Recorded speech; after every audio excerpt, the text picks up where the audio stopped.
Дидахмет Әшімханұлы, Жынды жел. Мен бұл аңыз әңгімені бұдан 50 жыл бұрын ел кезіп жүретін әлдебір емші шалдан естігем. Естігенде де жай бір жағдайда емес, көлденең жабысқан кеселден есімді енді жия бастаған кезімде. Сол сәттегі аурумен арпалысқан жан-күйіммен жанымда сақалын сипап қойып, есте жоқ ескі заманнан сөз қозғап отырған ақ шапанды, ақ сары шал есіме түссе, қазірге дейін қарадай денем түсіркенеді. Рас, сондағы менің жайым да мәз емес, шалдың әңгімесі де тым ауыр еді. Бәрінде басынан. 6 класста оқитын кезім. Көктемгі каникулда Алтайдың бір қойнауында қой бағып отырған әке-шешемнің жанына барғанмын. Оқудан шаршап келген мені қой соңына салып, қотыртай мінгізген ешкім жоқ. Мектеп кітапханасынан көтеріп әкелген бір құшақ кітабымды күні бойы оқимын да жатамын. Күндіз 5 жасар інімнен басқа жанымда жан баласы болмайды. Оның да менде шаруасы аз, бір бұрышта күбір-күбір сөйлеп асығын ойнайды да отырады. Кейде шешеммен бірге қозы бағып кетеді. Әкем болса таңертеңнен кешке дейін өрісте, ал менікі тек үйде жатып кітап оқу. Үйдің де үй дейтіндей сиқы жоқ. Қарағайдан қиып салған жалғыз бөлме, есік жақтағы бұрышта бүйірі жыртық темір пеш, төрде қабат-қабат етіп жинап қойған жүк, көрпе жастық, матрас.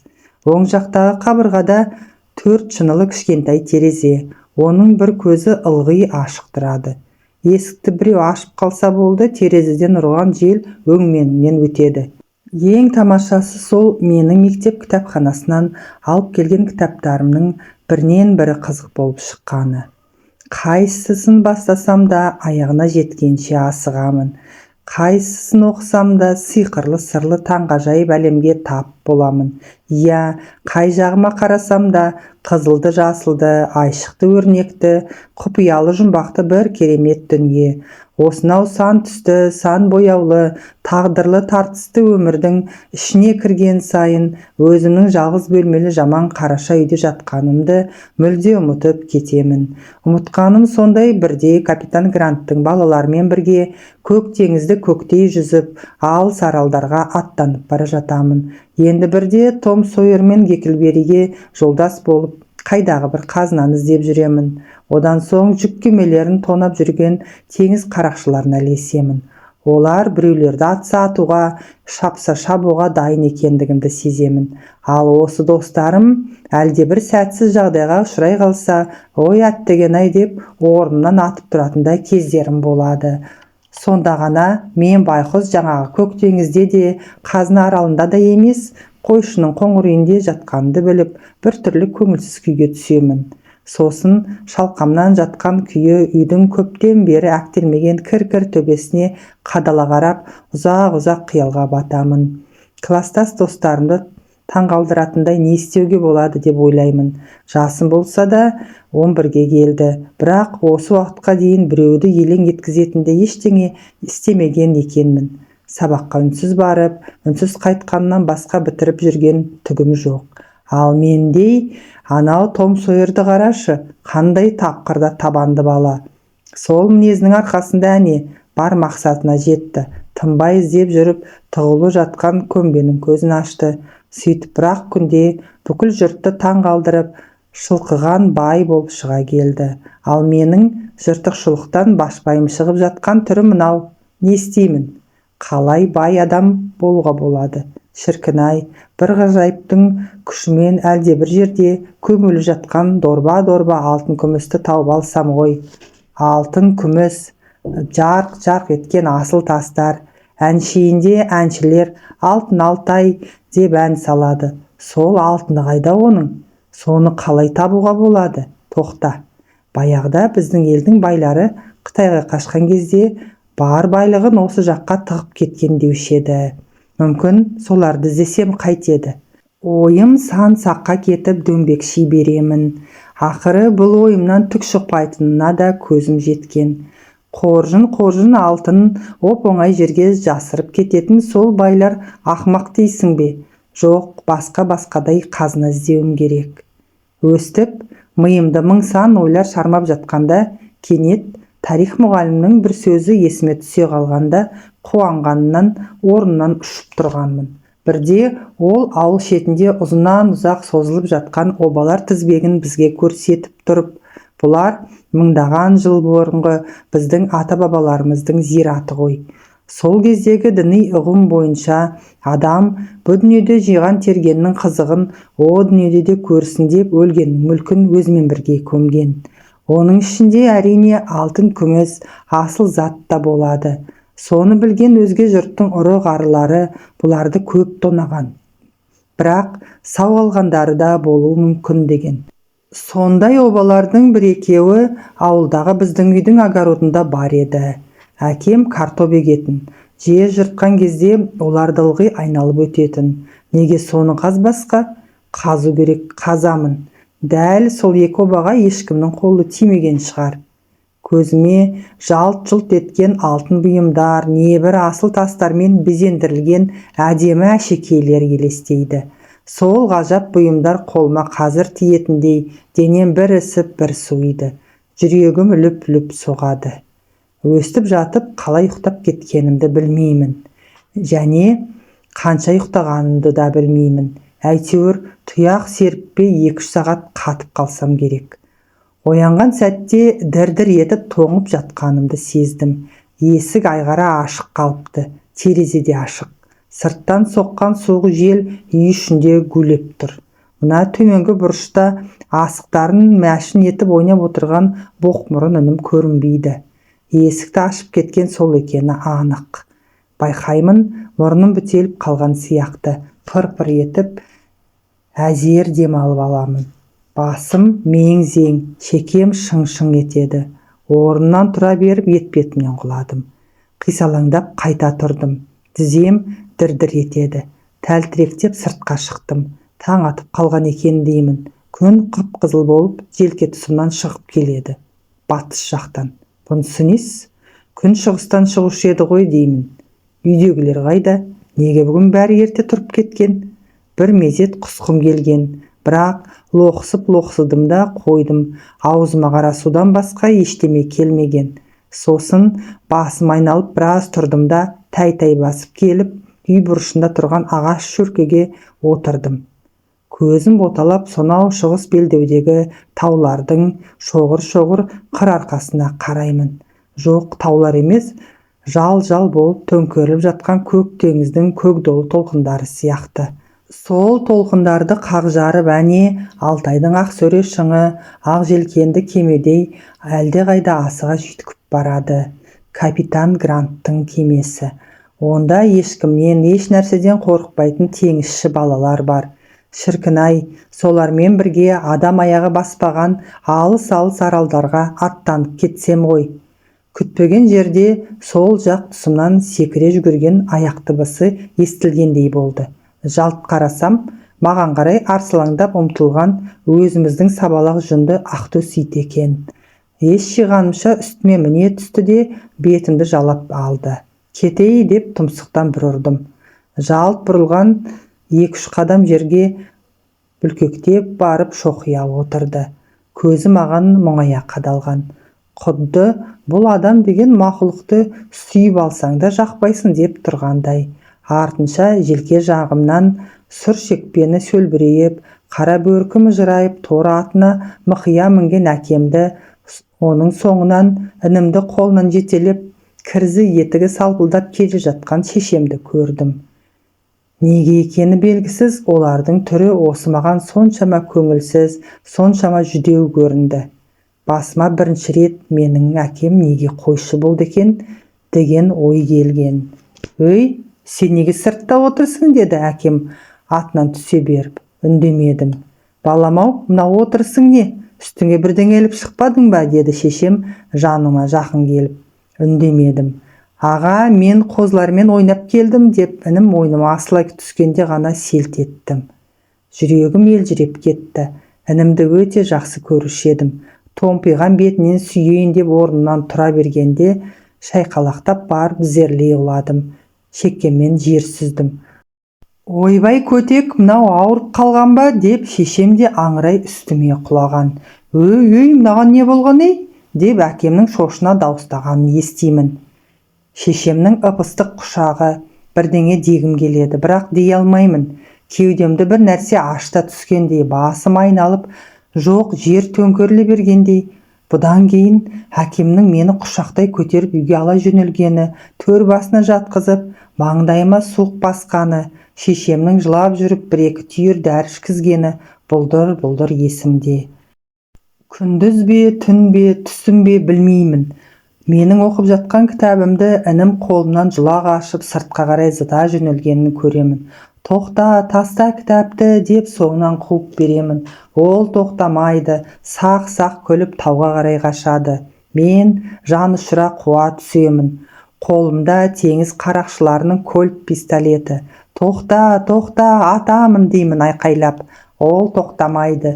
Жүгірген бойда жолай кезіккен биік қарағайдың басына өрмелей жөнеледі. Жоқ, қарағай емес, желкенді кеменің биік діңгегі. Інім соның басына шығып алып, қолындағы кітап беттерін жыртып желге ұшырады. Мен кольт пистолетіммен оны атып жіберемін. Ол шыңғыра құлай береді. Әке, мен оны аттым деймін бұлыға қыстығып.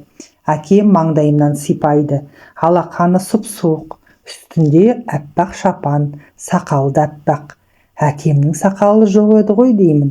Сосын көз алдымда көлбеңдеген, жаңағы көбелес біртіндеп алыстай түсті де, жалғыз ғана адамның бейнесі қалған. Сақалы кеудесіне түскен үлкен ақсары шал, сұп-суық алақанымен маңдайымнан сипап қояды. Одан әріде тақыр басы салбырап әкем отыр. Түсім емес өңім, елес емес кәдімгі әкеммен әлде бір шал. Батыр, қалайсың деді шал. Бадырайған ала көзін маған тік қадап. Денем дір ете қалды да көзімді жұма қойдым. Бұл кім? Қайдан жүрген адам? Аш балам көзіңді, деді ол әмірлі дауыспен. Ашпадым, қорқып жатырмын. Бас бармағым батырып білезігімнен ұстағанын білдім. Қолымды одан жұлқи тартып едім, тас кенеше жабысқан саусақтар жібермеді. Қорықпа құлыным, бұл кісі емші атаң ғой, тамырыңды ұстасында. Әкемнің дауысы. Шал ұстаған бас бармақтың басынан үліп соққан қан тамырдың бүлкілін сеземін. Не дәуір уақыттан кейін шал, балаға жел тиген, шайтан ұрған, су әкеліңдерші дегенін естідім. Төмен жақтан тырп басқан аяқ тықыры білінді. Ата, айтыңызшы, балаға не болған? Мына дерттен айыға ма жоқ па? Шешемнің дауысы. Абыржыма қарағым, ертең-ақ құраттай шабады. Қатты жел тиген ғой. Үйде баланы жалғыз қалдыруға бола ма? Ескі қыстау, ен жер, жын бар, шайтан бар дегендей. Бетіме бүркіп жіберген суық судан селк етіп көзімді қалай ашып алғанымды білмей қалдым. Шалдың ерні жыбырлап бірдеме оқып отыр. Оқып алып бетіме суф дейді ыстық демімен. Тағы оқиды, тағы да суф. Осыны бірнеше қайталады да. Басын көтеріп отырғыз, деді әкеме. Әкем желкемнен демеп кеудемді тіктеп отырғызды. Шал орнынан тұрды. Қолында қамшы. Кірпідей жиырыла қалдым. Қазір соғады. Кет бәлекет, кет! Арқамнан қамшы сипап өтті. Ауырған жоқ. Кет бәлекет, кет! Ойға кет, қырға кет, суға кет, суф. Қамшы арқамнан және сипап өтті. Байқаймын, бойым шында да жеңілдеп серігіп қалғандай. Енді жылы бүркеніп жат, деді шал бетіме күлімсірей қарап. Жаттым. Шал жиылы жүкке арқасын сүйей отырды. Жерге дастархан жайылды. Артынша бу бұрқырап қуырдақ шай келді. Көрпенің бір бұрышынан сығалай қараймын. Маған көлденең жабысқан кесел дерттің бір ойға, бір ығырға кеткеніне сенгендей, әкем мен шешем енді жай барақат шай ішуге кіріскен. Жел тигеннен адам өстіп ес-түсінен айырыла ма, деді әкем. Түні бойы жын қаққандай сандырақтап шығады. Бұл өзі басқа бір дертке ұшыраған жоқ па осы? Шал жымиып күлді. Сосын шәйін сораптай отырып: «Қарағым, жел деген оңай жау емес. Баяғыда іргеден соққан жынды желдің кесірінен бір тайпа ел мүлде құрып кеткен» дейді. Мен елең еттім. Жынды желі несі? Бір тайпа елдің құрып кеткені қалай? Қызық екен, деді әкем таңданып. Қызық емес, сұмдық де. Сол сұмдыққа жеткізген мақтаншақ қатындардың даңғойлығы болған. Шешем еменшектеп төмен қарады. Бұны байқап қалған шал: «Шырағым, ол замандағы қатын сөзінің қазіргі әйел затына қатысы жоқ. Сонан кейін мен ауызға алған тайпаның көсемі қол астындағы адамдардың еркегін де, әйелін де кейде қатын деп сөйлейтін әдеті болған».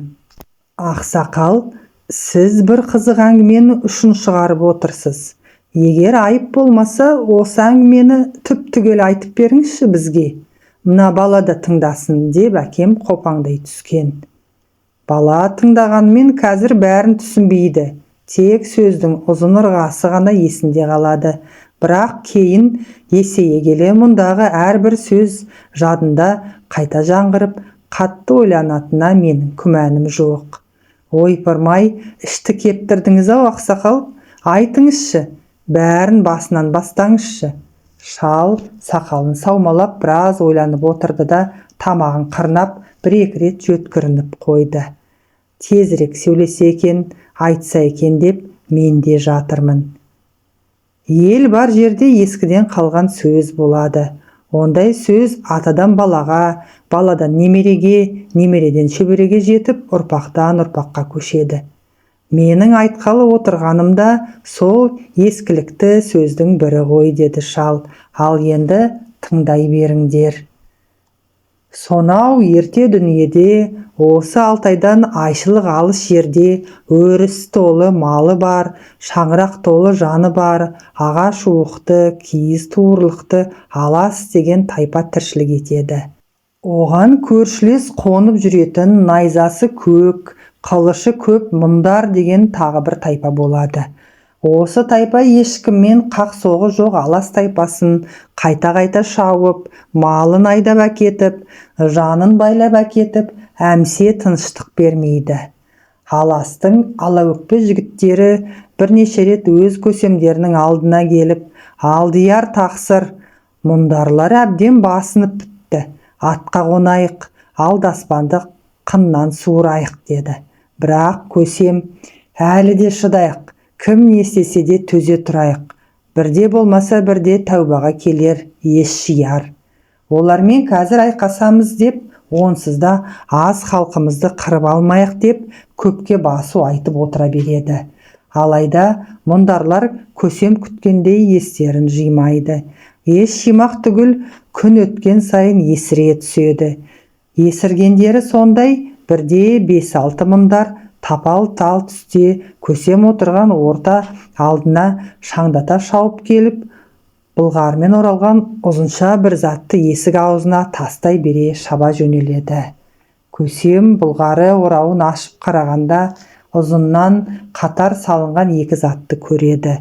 Бірі үшкір басына алтын сақина кигізген қара көсеуде, екіншісі өрімі тарқатылған бұзау түс қамшы екен.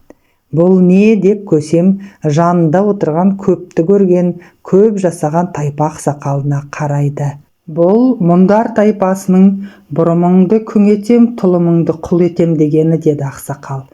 «Бұл мұндарлардың өз күшіне әбден сенгені сол тапа-тал түсте ордаңның алдын шаңғылды. Шаңғылғанды қан қылатын сенен бір адам шықпады. Бұл тайпаның намыс оты өшкені. Сен шыдай тұрда төзе беріңмен асыл текті аласты осындай күйге түсірдің», дейді ақсақал көсем көзіне тік қарап. Сосын тағы сөйлейді, сөйлегенде бүй дейді. «Жеріміз жәннат еді, мұндарлар тозақ қылды. Бұл жер енді бізге қоныс болмайды. Алтайдың арғы бетіне өтуіміз керекпіз. Бірақ оған бізді мұндарлар оңай өткізбейді. Олармен жол бой айқасып, шайқасатын жүректе от, бойда күш бар ма бізде? Әлде шынымен бәрі сөніп біткен бе?» Бастары салбырап, үнсіз отырған нөкерлер көз астымен көсемге қарайды. Көсемнің қар жабардай қабағы түйіле түседі. Түйілген қабақпен бірге бет жүзі де түнере береді.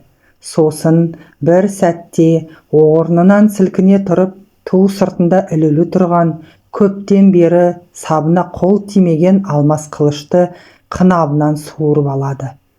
Жарқ еткен қылыш жүзін көргенде бүкіл орда іші қопарыла тік көтеріледі. Алас, алас дейді сырттағылар найзаларын көтеріп. Алас, алас дейді өрістегі малшыменен жалшыда. Естідің бе, көрдің бе мынаны дейді ақсақал көсемге. Іштегі ала шұбарға, сырттағы қара шұбарға басыңды шұлғи берумен асыл текті қаныңды кеше маңыраған қой еттің. Бүгін қылышыңның бір жарқылымен бәрін қайта арыстан қылдың ақырған. Атыңа мін енді. Көсем атқа мінеді. Тайпа түгел қопарыла тұрады. Бұл қара күздің аяғы қақаған қыстың басы еді. Сөйтіп малды жанды қалың көш шұбыра созылып Алтайдың арғы бетін бетке алады. Емші шал сөйлеп отыр. Үй іші алакөлеңке. Жиылу дастархан шетінде білтелі шам өлеусірей жанады. Шешеммен кішкентай інім бір бұрышта пыр-пыр ұйқыға басқан. Шалдың екі жағына жамбастай қисайып, әңгімені ұйып та тыңдап жатқан әкеміз екеуміз ғана. Шындығында мен әңгіме тыңдап емес, бір қызық кино көріп жатқандаймын. Жоқ, қызық емес, үрейлі, қорқынышты кино. Көз алдымда қым-қиғаш көріністер. Әппақ қарлы асулар, асу үсті ақ тұман. Ақ тұманға бұлдырлай сіңген салқар көш. Құлағыма сыңсыған ән келеді алыстан. Ауылым көшіп барады таудан асып, таудан асқан бұлттармен араласып. Бір бүйірден жалаңдаған қылышты, шошаңдаған найзаны көремін. Көшке қиқулай шапқан қалың қол, азан-қазан айқай шу, ысқырған жебелер, сартылдаған қалқандар, шыңғырған дауыстар, шырылдаған балалар. Бір көріністен бір көрініс көз алдынан көше береді көлбеңдеп. Көргемнің бәрі сұмдықтар, бірінен бірі өтеді. Енді міне, шың басында ауа етпей бұлыққан адамдар, құз ұядан құлдырай құлаған жылқылар, жол бойы аштан өліп қырылып жатқан қой ешкі. Құлағыма тағы да зарлай салған ән естіледі алыстан. Қаратаудың басынан көш келеді, көшкен сайын бір тайлақ бос келеді. Мен көрген кинолардың бірінен де мұндай төбе құйқаңды шымырлатар зарлы әнді естіген емеспін. Мен оқыған кітаптардан дәл осындай жан түршігер көріністер кездеспеген. Шал әлі сөйлеп отыр. Сонымен не керек? Анау қара күздің аяғында жолға шыққан көш бірде жаудың қылышынан, бірде қыстың суығынан, тағы бір жерде аштық пен індеттен қатары сирей-сирей келіп, келесі көктемнің басында осы Алтайдың бергі бетіне жетеді. Жарым-жартысы ғана. Еркек кіндікті аз қалған, бала атаулы көзге сирек түседі. Бас көтеріп, қара көбейтіп жүргендердің көбі қатын-қалаш, қыз-қырқын. Бұны көрген көсем. Біз Тәңірдің қатал сынынан өттік. Көздеген жерге жеттік. Әр шаңырақтың уығы сиреді, бірақ қанаты бүтін. Бесігіміз қисайды, бірақ оны түзейтін қолымыз сау. Тәңірім ендігі жерде қатынның көзін бесіктен, құлағын еркектен айырмасын. Тайпаның басты ұраны да осы болсын дейді. Сонда тайпа ақсақалы басын әнтек көтеріп, бұл сөз тайпаның ұраны ғана емес, темірдей берік заңы да болсын дейді. Мынау бір қызық ұран, қызық заң екен деймін мен таңданып. Деймін де әңгімені одан әрі тыңдаймын. Жаңа жерге тайпа жақсы орнығады. Азақ жылда өріс малға, қоныс шаңға толады. Әр шаңырақтан 10-15-тен өріп шыққан өрімдей жастар тайпаның сәніне айналады. Олардың мінгені құйрық жалы төгілген кілең сәйгүлік, кигендері сусылдаған жібекпен жылтылдаған торқа болады. Кәрде қайғы, жаста уайым болмайды. Жалшыменен малшының жегені алдында, жемегені артында, ауыздарынан ақмай ағады. Па шіркін, дейді қисая жатқан әкем тамсанып. Дейді де терең күрсінеді. Мен көрпемді желіп қоямын, шал сөйлеп отыр. Сол заманда сонау терістікте ағаштан үй, тастан қорған салдырған Орман деген тағы бір тайпа болған екен, деп шал әңгімесін енді кілт басқа арнаға бұрғанды. Күндердің күні ол тайпаның алыс жерден сауда жасап оралған адамдары бірден өз көсемдерінің алдына келеді. Алдияр тақсыр, дейді олар алқына сөйлеп. Саян тауларының арғы жағынан, Алтай тауының бергі бетінен алас деген бір тайпаны көрдік. Көріп қана қойғанымыз жоқ, 2-3 күн сауда жасап, ішкі тірліктерімен де жақсы таныстық. Мұндай қызық тайпа еш жерде жоқ шығар. Ал несі қызық, айтыңдар, дейді көсем. Алдымен таңғалғанымыз, ол тайпаның адамдары алтын күміс асыл тас дегенге мүлде қызықпайды екен, дейді бірі. Жоқ, қызығады. Жылтырақты көргенде қатындарының көзі оттай жанады, бірақ байларына қарайды да жым болады, дейді екіншісі. Және қызығы, дейді үшіншісі, көсемдері әйел затын ерекше ардақтайды екен. Оны мынадан көрдік. Бір жас жігіт көсіліп отырған кемпірдің аяғын аттап өткені үшін көсем оған 40 дүре салдырды. О, керемет екен. Бізде де солай болса ғой, деп көсем жанындағылар жаныға түседі. Одан да қызығы мынау, дейді төртіншісі. Көсем қатындарды ардақтаумен қатар жазалай да біледі екен. Қазан қақпағын ашып кеткен бір келіншектің ол көптің көзінше ұзын қара бұрымын кестіріп жібереді.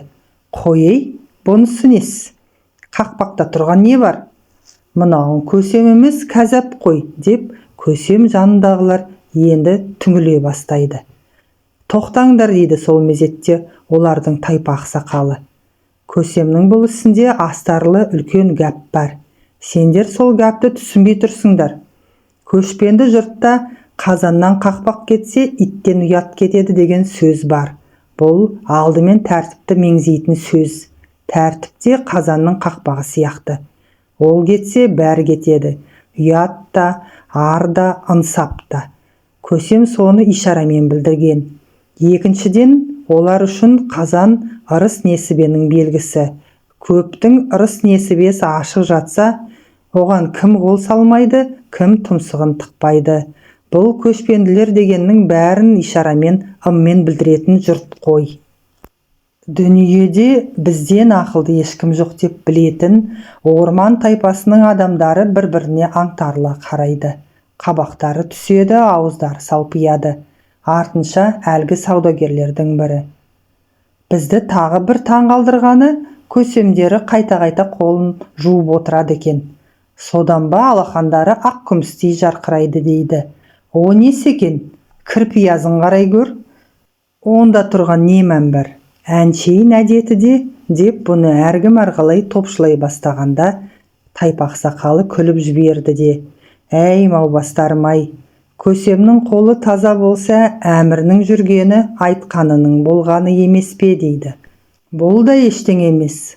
Алас тайпасының ең қызығарлығы сол, олардың еркектері өте ұзақ жасайды екен, дейді. Және бірі, мысалы, жаңағы көсемнің жасы 100-де болса, тайпа ақсақалы 120-ға келіпті. Мынадан бері іштей от тапсындар деп отырған тайпа көсемі енді ғана селт етіп, әу, басқадан бұрын осыны айтпайсыңдар ма түге? Олар сонда не ішіп, не жейді екен, деп күйіп кеткендей болады. Емші шал әкеме күле қарап, қай заманда қай көсем ұзақ жасағысы кемеген дейсің? Олардың өмірі екеуміздікіне қарағанда жақсы ғой, дейді. Әкем күлген жоқ. Мен де езу тарта алмадым. Шал әңгімесін әрі жалғаған. Олар көбінде жылқының етін жейді, қымыз деген ақшылтын бірдеме ішеді, деді әлгі саудагер. Көшпенділердің бәрі солай, бірақ олардың тым ұзақ өмір сүргендерін көргем жоқ. Бұның басқа бір себебі бар, деп көсемнің басы қатады. Сосын ойлана келіп, жерінің суы қалай дейді. Біздікі сияқты мөп-мөлдір, ауасы ше, айырмашылығы жоқ, сүрі қардай сыңғырлап тұр. Шөбі кәдімгі біздің шөп. Ол еркектердің қатындары жас шығар. Жасы да кәрісі де бар. Бұл сөздердің бірі де көсемді қуанта алмайды. Амалы құрыған ол ақыры. Сендер бұлай сол еркектердің өзімен бұл жөнде сөйлесіп көрдіңдер ме? Сөйлестік. Иә, олар не дейді? Олар бұлай дейді деп саудагерлер қипақтап қалады. Бұны айтсақ па, айтпасақ па дейтіндей. Иә, не дейді олар? Тезірек айтпайсыңдар ма соны? Олар бұлай дейді. Біздің ұзақ жасайтынымыздың басты себебі мынау дейді. Деп, және кібіртіктей бергенде ашуға бұлыққан көсем қынабынан қылышын суырып алады. Бастарыңды шауып тастайын ба осы қазір? Ойбай тақсыр, айтайық деп саудагерлер жапырыла құлайды. Құлап жатып, олар бізге бірақ сөз айтты дейді. Сонда не дейді? Біздің қатындар аз сөйлейді дейді. Көсем сылқ етіп отыра кетеді. Жанындағы тайпақ сақалы терең дем алып, ал біздің қатындардың аузын бассаң арты сөйлейді. Мұндай жерде еркекте өмір бар ма дейді. Жә, орман тайпасы өзімен кетсін. Енді өз тайпамызға қайта оралайық деп шал әңгімесін әрі созған. Расында Алас тайпасының қара қазығы қатындар болады. Тайпа солардың арқасында гүлдейді, бүрлейді, іргесі мықты, керегесі кең үлкен қауымға айналады. Көсем олардың төбесінен құс ұшырмайды, үнемі қолдап, қолпаштап отырады. Не сөйлесе де біздің қатындар деп сөйлейді. Кейде бұл сөзі еркектерге де қаратылып кетеді. Бұған күлетін түгі жоқ. Біздің бөріктілердің ішінде де шаш ұзындары болады ғой. Шал еңкейе созылып, мен тақыр басымнан сипап қойған. Алақаны сап-салқын екен. Тегі ыстығым әлі қайтпаса керек. Бөріктілер демекші дейді сосын ол. Бұл тайпаның еркектері жылына бір-екі рет алыс тауларға аттанып, біраз күн аң аулап, саятшылап қайтатын әдеттері бар екен. Бірде сол әдеттермен садақтарын асынып, қыран бүркіттерін қолға отырғызып, ұшқыр тазыларын алға салып, тау асып кете барады.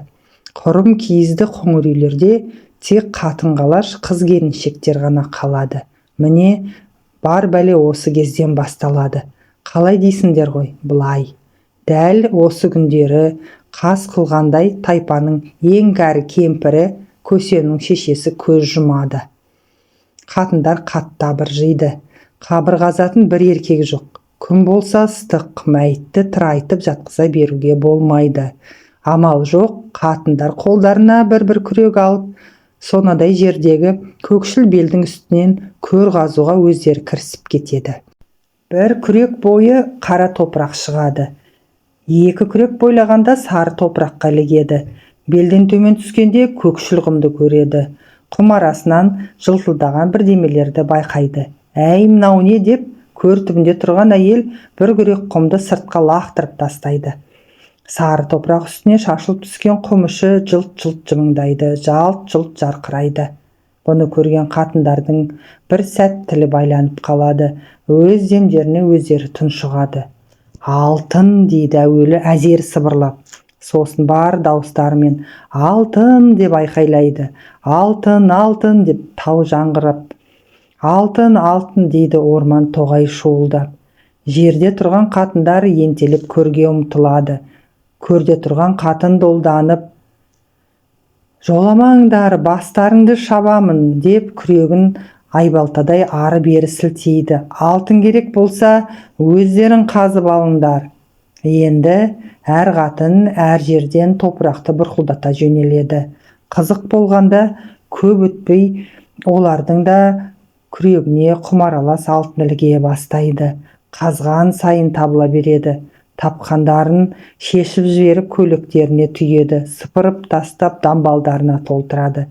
Жайшылықта біреуінің тобығы көрініп қалса, жабыла бет шымшитын олар енді түп-түгел жалаңаш қалған жарқырап.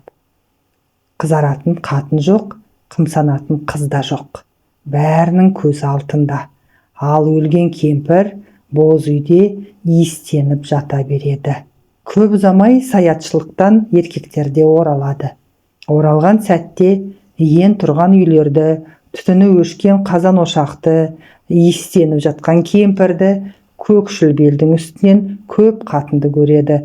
Оларға шауып жеткенде алтын, алтын таптық дегеннен басқа ештеңе естілмейді. Сонда мән-жайды әбден білген тайпа ақсақалы: бітті, құрыдық, Алас тайпасының басына ақыр заман келді деп аттан құлап түседі. Алас жерінен алтын табылғаны туралы сөз Көсем шешесінің топырағы су бүлгіргенше алыстағы орман тайпасына, жақындағы обыр тайпасына, жер түбіндегі жебір тайпасына желдей есіп жетеді. Бәрі бірақ шешімге келеді. Алтынды алу керек, Аласты құрту керек. Ал қалай құртуға болады? Бұл жағынан әр тайпа өздерінше бас қатырады. Күн ойлайды, түн ойлайды, көппен кеңеседі, азбен ақылдасады. Таптым дейді ақыр орман тайпасының көсемі. Оларды біз жынды сумен аламыз. Оған бойларын бір үйретіп алсақ, өздері ақ тұздай құрып кетеді. Олар осыны айтады да, кеспе-кезек қызыл суын, жәшік-жәшік мөлдір суын Алас жеріне қарай аттандыра бастайды. Бұл уақытта оң жақтағы обыр тайпасы да қарап жатпайды. Аласты қалай алу жөнінде оларда сан түрлі амал іздейді. Қарумен аламыз дейді қатуланған бірі. Оның күні өткен дейді көсем. Қорқытып көреміз дейді қопаңдаған бірі. Ат үстіндегі адам ешкімнен қорықпайды. Көсемдерінің көмейіне, нөкерлерінің жемсауына жем тастап аламыз. О тесіктері бүтеу олардың. Енді не істейміз деп бұлардың басы салбырай бастаған кезде есік жақтан шиқ-шиқ еткен бір зәндем күлкі естіледі. Төрдегілер түксие қараса, тышқан көздері жыртылдап, апандай аузы ырсиып, бір қара кемпір шоқшиып отыр екен. Қолында алақандай айна. Соған қарайды да күледі. Күледі де сөйлейді. Құдіретіңнен айналдым, кереметіңе сүйсіндім. Мыналарды маймыл етіп көрсетші. Айна беті жарқ етіп төрге қарай бұрылды. Төрдегілер одан маймыл түрін көрді. Құдіретіңнен айналдым, кереметіңе сүйсіндім. Енді бұларды арыстан етіп көрсетші. Айна бетіне арыстандар шыға келді. Міне қарудың көкесі дейді кемпір сиқырлана жымиып. Мен бұнымен бүкіл дүнияны табаныма саламын. Ойбай дүнияны ғой, аттан алдымен Алас тайпасына деп көсем кемпірге құшағын ала ұмтылады. Ертеңіне ел тұрмай жатып алысқа кетеді. Жер түбіндегі жебір тайпасы орман мен обыр сияқты Аласқа бірден ұмтылмайды. Олардың айла тәсілінен не шығарын сырттай күтіп отыра береді. Сосын арада жылдар өткенде, жақсылықтар құлаққа жеткенде, қулық сұмдықтың небір түрін білетін, тым әдемі сөйлейтін, өте әріден ойлайтын, шашы алтындай сапсары, беті ақшағардай әппақ жалғыз қатынды алыс жолға салады. Ол қатын апта жүріп, ай жүріп, күндердің күні тайпа шетіне іліккенде, бір төбенің басында тоңқаңдап жатқан көп қатынды көреді. Алдарында тас мүсін, сақалды еркек мүсіні. Қатындар оны құшады, құшады да құлайды, құлайды да жылайды. Ау, не істеп жатсыңдар, бұларың кім дейді ақшағардай ақ қатын. Қатындар жалт қарайды да тым-тырыс тұра қалады. Сәлден кейін ғана ес жиып, бұл біздің құдайымыз дейді. Ал сен кімсің? Мен қатындар патшалығынанмын. Сендерді іздеп келемін. Біз жер бетіндегі әр қатынды құдайдай көреміз. Келіңдерші табандарынан сүйейін деп ақшақардай ақ қатын етбетінен түседі. Ойбай қойыңыз, сіз емес, біз сүйейік сол табанды деп көп қатын ақ қатынның аяғына жығылады. Бұдан әрі ақ қатын кейін көп қатынның алақанында кетеді. Арада ай өтеді, жыл өтеді. Ақ қатын үйде отырса, төр басындағы төредей маңғазданады. Сыртқа шықса, көп қатынның алдында мамағаздай мамырлайды. Әй дейтін оған еркек жоқ. Әйді қойып ә десе өз қатындары мә дейді. Өйткені олар құдай болудан қалған ғой. Құдай болатындай сияқтары да қалмаған. Орман тайпасы тәтті сусындарына тойып алып, күні бойы киіз үйіргесінде тоңқаяды да жатады. Мал бағусыз, қатын қараусыз қалады. Балашаға күндіз түні баяғы обыр тайпасынан келген қара кемпірдің айнасына қарайды да отырады. Ғажап айна. Алыстағыны алақандағыдай көрсетеді. Ал ол не көрсетпейді десеңші? Бұзауға артылған бұқаны, жігітке өзі артылған қыздарды, жалаңдаған пышақты, жап-жалаңаш құшақты, жын қаққандай биді, құтырған күйді, бәрін көрсетеді шіркіннің. Оны көрген қыз жігіт тепе-тең етеді, қол сумаңдап етекке, қыз елпеңдеп жетекке кетеді. Ал бұл кезде ақ қатын не істейді? Ол енді көп қатынды жиып алып, ақбоз үйде мынандай сөз бастайды. Балаларың әлсіз, еркектерің әрсіз, суыққа шыдамсыз екен дейді. Ол неден деп көп қатын елең қалады. Ақ қатын есіктен басқа тесігі жоқ, шаңырақтан басқа жарық жоқ, үй ішіне саусағын шошайтып. Күн түспейтін, жел кірмейтін мынандай үйде беттеуің бойда қуат бола ма? Балашаға еркекті қойып, сендердің де түрлерің оңып тұрған жоқ дейді. Сонда не істеу керек дейді көп қатын. Іргені ашып, киіздерді кесіп, тұс-тұстан тесік жасау керек. Сонда желге де жарыққа да қарық боласыңдар. Міне ақыл деп, көп қатын іргелерді көтеріп, киіздерді тесіп тастайды. Бірақ жел соқпайды күткендей. Бұғалай деп көп қатын ақ қатынға мөлие қарайды. Анай тайпаға әкелер тар жолдың бойы тұтасқан қара орман ғой. Бүкіл желді ұстап тұрған солдағы. Көп қатын көп ойланбай-ақ от қояды орманға. Әп сәтте қызыл жалын көкке жалаңдап, ағаштар күн жанады, түн жанады, көк түтін будақтап.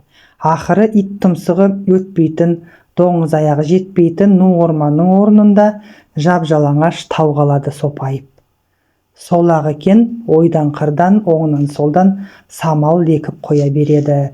Қатындар мәз боп қол соғады. Еркектер желпініп кеуде ашады. Бірінің бетіне әр кіреді, бірінің бойына әл бітеді. Мұдай рахатты кім көрген? Бірақ амал не? Бұл рахат ұзаққа созылмайды, самалдың арты желге айланады. Желдің соңы қара дауылға ұласады. Ол күндіз түні түйедей боздап, иттей ұлып тұрады. Бір сәт тұна қалады, бір сәт екілене қайта соғады. Жыландай ысылдап іргеден кіреді, айдаһардай ысқырып есіктен шығады. Зәрі еттен өтеді, ызғары сүйекке жетеді. Ыңырсып жылап бала бесікте жатады. Күрк-күрк жөтеліп еркектер есікте отырады. Көздері алақ-жұлақ етіп, көп қатын ақ қатынды іздейді. Ол ізім ғайып жоғалған. Ол жоғалысымен тағы бір сұмдық басталады. Көктен түсті ме, жерден шықты ма, әлде желмен бірге жетті ме, тайпа ішінен белгісіз бір індет шығады. Бұл алдымен жан-жануар малдан білінеді. Қотанда қойлар бастарын бір жағына қисайтып, айналып құлап түседі. Үйірде айғырлар қуып жүріп өз жатырына шабады. Түйелер жаңа туған ботасын діземен таптап тастайды. Үйдегі иттер иесін қабады. Бұның соңы адамдарға жетеді. Еркектер бесіктегі қызына ұмтылады, қатындар қаршадай ұлды үстеріне жығады. Балалар әке-шешесімен емес, қолдарындағы айнамен сөйлеседі. Олардың не деп отырғанын ешкім түсінбейді, тілдері басқа болады. Осының бәрін көріп білген тайпа ақсақалы. Бұлар енді тірі өлік, тайпаның күні бітті, дейді күңіреніп. Бұл оның соңғы сөзі болды. Міне, шырақтарым, кезінде дәуірлеп тұрған бір тайпаның тағдыры осылайша бітеді, деп шал әңгімесін аяқтаған. Әкем күрсінді, мен жыладым. Кейін көп жыл өткенде маған тағы да жел тиіп ауырып қалғам. Сонда жанымда отырған әкеме, баяғы емші шал есіңде ме дедім. Анау әлгі мен ауырып жатқанда Алас деген тайпа туралы көп әңгіме айтқан шалшы. Әкем бетіне ұзақ қараған, қарап отырып кемсең жылаған. Аянышты тағдыр, я әке дедім. Әкем көзінің жасын сүрте беріп, балам, емделсеңші деген. Менің де көзімнен жас шыққан, Аласты ойлап. Ал әкем кімді ойлап қамықты екен? Оқыған Жазира. Каналым ұнап жатса тіркеліп, лебіздеріңізді білдіріңіздер.